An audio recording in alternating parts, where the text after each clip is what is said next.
Jon, čau! Čau. Pastāst lūdzu par grīdas segumiem, starpības starp vinilu, parketu un laminātu. Vinils pavisam ūdens izturīgs, ko var likt arī vannas istabā. Lamināts, viņš ir tāds tā kā ūdens izturīgs, bet daļēji viņu vannas istabā nevarēs likt. Viņš ir paredzēts vairāk dzīvojamām telpām. Koridors, istabas, virtuve tādām. Ja. Parkets arī tāpatās kā lamināts. Visām tām telpām izņemot vannas istabu.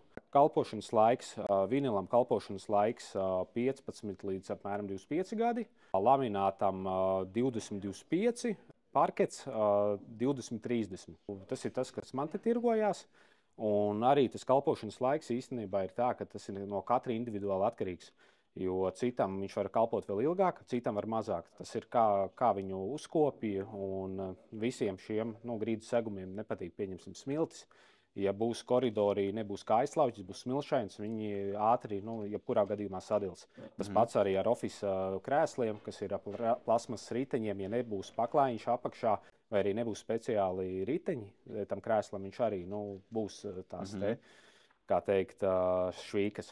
Cena. Ko liksim dolāra zīmītes, ja cena. Tātad lamināts pats lētākais. Vinils čučuļ dārgāks, bet īstenībā ļoti līdzīgā cenā kā lamināts, bet ir dārgāks.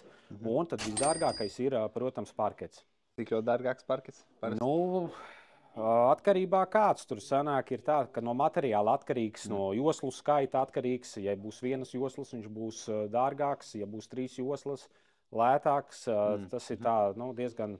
Bet ar tiem visiem jautājumiem var droši pie tevis vērsties. Tieši tā. Jāpasaka budžets, un tu pateiksi. Tieši tā.